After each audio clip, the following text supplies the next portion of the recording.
Okay, you know the theme song. If you've been anywhere near the internet or a TV or even just talking to another human being, you have heard it.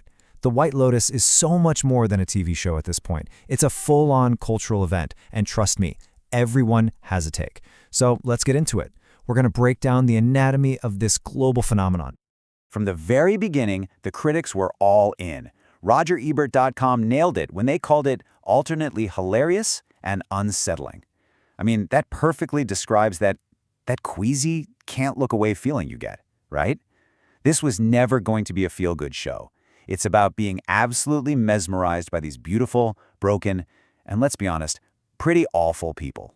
And that really is the million-dollar question, isn't it? Because for every single person who calls this show a masterpiece, a brilliant satire, you'll find someone else who thinks it's just a pretentious mess. The show is incredibly divisive, so that's what we're digging into today. What is it about the White Lotus that makes it so brilliant and, for a lot of people, so infuriating? To really get the show, you've got to understand the formula, and it's a pretty unique one. I mean, this wasn't some project that was in the works for years. It was basically born out of a very specific, kind of strange moment in time. Okay, so the premise on the surface? It's pretty simple, almost classic. You've got this mix of razor-sharp social satire with the good old-fashioned whodunit. Every season kicks off with us knowing someone is dead, and then we spend the entire week backtracking, trying to figure out who it is and how everything went so completely off the rails in paradise. And get this. The story behind the show is almost as intense as the show itself. HBO needed a series they could film in a bubble during the pandemic. So creator Mike White just locked himself away and wrote the entire first season in a crazy 3-month sprint. And you can really feel that intense, singular focus in every single scene. And a huge piece of that vision is his absolute mastery of one of the hardest things to pull off in screenwriting, the unlikable character. You know, as the website Script Shadow points out, anyone can write a show with heroes you're supposed to root for, but it takes some serious skill to make millions of people obsess over characters they can't stand. And that, right there, is the secret sauce of The White Lotus. So how did that formula change over time? Well, with every new season, Mike White basically took that same core setup and just pointed it at a totally different and always provocative theme.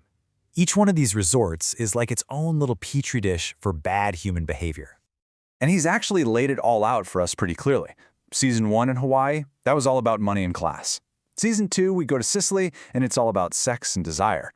And now for Season 3, we're off to Thailand for a look at spirituality and death. It's a really smart way to give each season its own vibe while keeping the whole thing connected.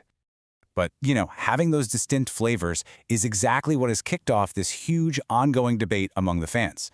Turns out the audience is just as passionate and divided as the characters on the screen.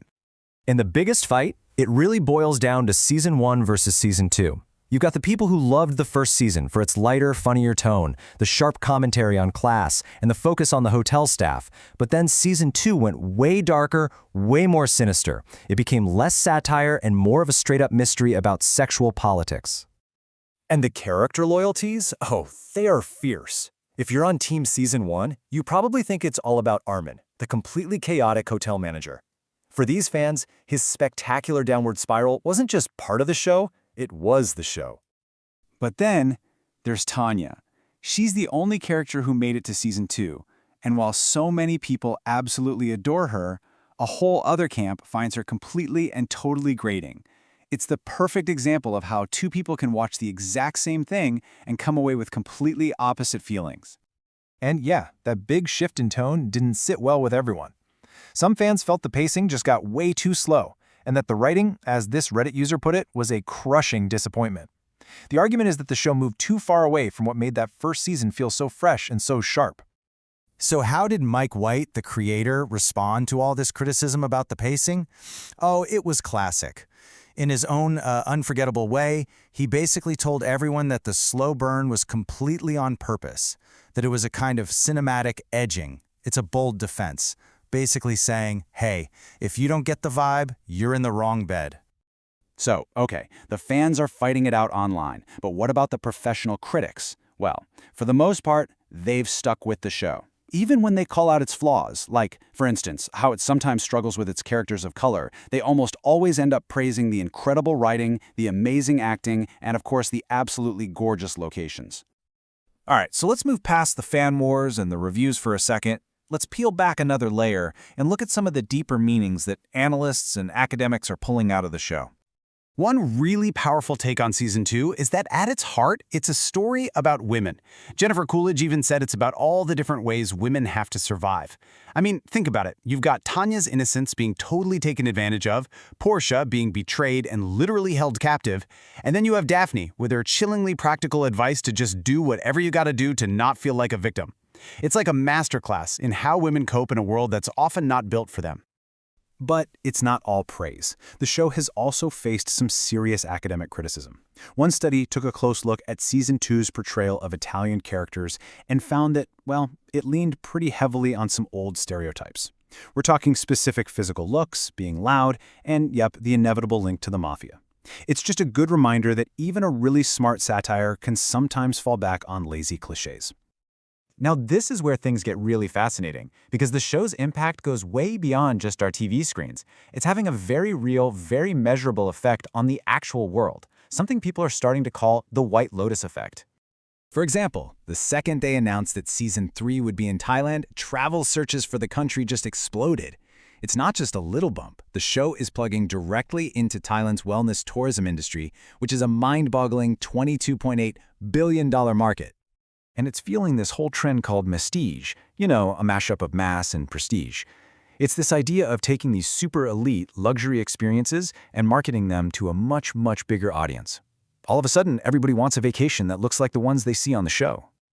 And what's wild is that this is literally splitting the luxury travel market in half. So on one side, you have these aspiring travelers who are splurging on brands they recognize from the show to get a little taste of that life. But on the other side, the actual super rich are now being forced to find even more remote, even more private places to go just to stay exclusive. But here's the dark side to all of this. The very places that look so glamorous on the show, like Phuket, are now getting slammed with over-tourism. Rents are going through the roof, there are water shortages, it's making life way harder for the actual local residents. The people who would be serving these fictional guests. It's an irony so bitter it feels like it could be a plot point in the show itself. Which brings us to the final and maybe most important question. What are we supposed to take away from all this? Is The White Lotus a really sharp critique of wealth and privilege that makes us examine our own lives? Or is it just another piece of luxury entertainment, basically letting us enjoy the exact same spectacle it's pretending to criticize? The show, of course, never gives you an easy answer. That's one question we're all left to figure out on our own.